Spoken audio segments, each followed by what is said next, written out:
یہ جو فیملی ہوتی ہے نا، یہ تسبیح کی طرح ہوتی ہے. اور ہم نے دیکھا ہے کہ یہ جو ہے نا تسبیح کے اوپر والا حصہ، یہ ماں باپ ہوتے ہیں. جب یہ چلے جاتے ہیں نا تو اپنے بھائی بہنوں کو جس طرح تسبیح کے دانے بکھرتے ہیں نا، اس طرح بکھرتے دیکھا ہے. جب تک ماں باپ ہیں پہلے تو ان کی برکتیں لینا، اور جب یہ چلے جائیں نا تو یہ دانے بکھرنے مت دینا، جوڑ کے رکھنا اپنی فیملی کو. یہ فیملی یہی تو پیار ہے زندگی میں. تھوڑے سے پیسوں کے لیے بھائی بہن لڑتے ہیں، جائیداد کے لیے بھائی بہن لڑتے ہیں، تھوڑے کاروبار کے لیے لڑتے ہیں. ارے قربان کر دو، کوئی بات نہیں، بھائی کو تھوڑا زیادہ چلا جائے، بہن کے میری بہن کے گھر میں ہی جا رہا ہے نا، یہ تیرا ہے، یہ میرا ہے، نہ کیا کرے. یہ گھر کی محبتیں آپ کو بہت ساری بیماریوں سے بچاتی ہیں. حدیث پاک میں آتا ہے جس کا مضمون ہے جو چاہتا ہے کہ اس کی زندگی میں اضافہ ہو جائے، عمر میں اضافہ ہو جائے، بری موت سے بچے، اسے چاہیے کہ وہ صلہ رحمی کرے. صلہ رحمی کیا ہے؟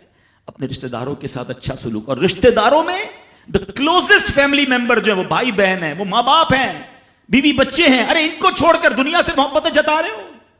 نہیں میرے پیارے اسلامی بھائیوں. تو اپنی بچیوں کے ساتھ اور اپنی بہنوں کے ساتھ بالخصوص اچھا سلوک کرنا. خوش نصیب ہے وہ بھائی جو بہنوں کا مان ہے، خوش نصیب ہے وہ جو والد جو اپنی بچیوں کے ساتھ اچھا برتاؤ کرتا ہے. بہنوں کی دعائیں بھائی کو بہت اوپر لے جاتی ہیں. خوش نصیب ہے وہ بھائی. اچھا ہمارے ایک اور نظام پتہ ہے کیا ہے کہ جب تک ماں باپ کے ساتھ رہ رہے ہیں تو چلے بھائی بہنوں میں پیار ہے. اب بھائی بہنوں میں شادی ہو گئی، سب کی شادیاں ہو گئیں اور ماں باپ چلے گئے، تو اب نارملی لوگ اپنی بہنوں کو اگنور کرتے ہیں. اب یار میں تو اپنی بیوی کو دیکھوں گا، اپنے بچوں کو دیکھوں گا، اپنی کمائی کو دیکھوں گا. نہیں، اب بھائی کا کام ہے کہ وہ والد کا کردار ادا کرے، بہنوں کو یہ احساس دلائے کہ تمہارے ماں باپ چلے گئے ہیں مگر تمہارے بھائی زندہ ہیں، ہر مشکل میں تمہارے بھائی تمہارے ساتھ کھڑے ہوں گے. کبھی بہنوں کو یہ ریئلائز مت کرانا کہ وہ اکیلی کہیں کسی پرابلم میں ہو تو وہ اکیلے میں سوچے کہ میرے ماں ہوتی تو میں ماں سے بات کر لیتی، باپ ہوتا تو میں باپ سے کہہ دیتی، بھائی کو کیا کہوں وہ تو سنتا ہی نہیں ہے. ہیں ایسے بھائی آج بھی کہ بہنیں انہیں اپنا دکھ بھی شیئر نہیں کرتی ہیں، بلکہ بھائیوں کو پڑی ہی نہیں ہے بہن کدھر گئی. یہ مت کرنا. اگر تم اپنے ماں باپ کی روح خوش کرنا چاہتے ہو نا تو بھائی بہن جڑ کے رہو، بھائی بہنوں میں پیار رکھو. یہ پیسہ سب کچھ نہیں ہے. ارے جو کچھ میرے پاس ہے اگر میرا بھائی بہنوں پہ خرچ ہو جائے تو اس سے اچھی کیا چیز ہے. یہ یاد رکھے جو سوشل میڈیا پہ ہزاروں فرینڈ بنائے بیٹھے نا کہ میرے 5000 فرینڈ تو میرے 10,000 فرینڈ، کسی دن بستر پر پڑو گے نا اسپتال میں تو اس بستر کے کنارے تمہیں تمہارے بھائی بہن ہی نظر آئیں گے.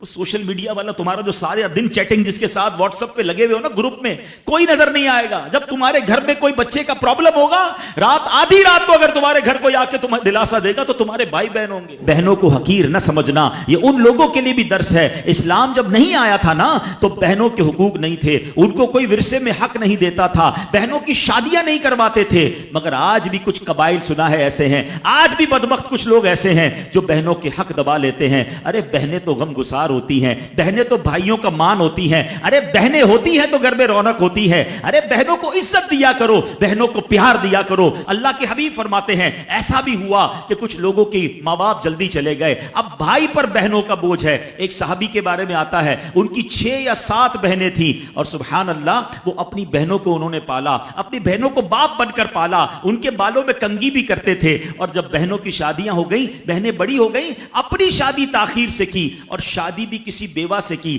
پوچھا گیا کہ کیوں بیوہ سے شادی کی؟ کہا میری بہنوں کو ایک ماں کی حاجت تھی، میں کوئی جوان لڑکی لے آتا تو بہنوں کا کیا ہوتا. اللہ اکبر. یہ صحابہ کا انداز. اور آج جو بہنوں کا حق دباتے ہیں، آج جو بہنوں کو ذلیل کرتے ہیں، نہ کرنا. ہمارا اسلام بہنوں سے محبت کا درس دیتا ہے.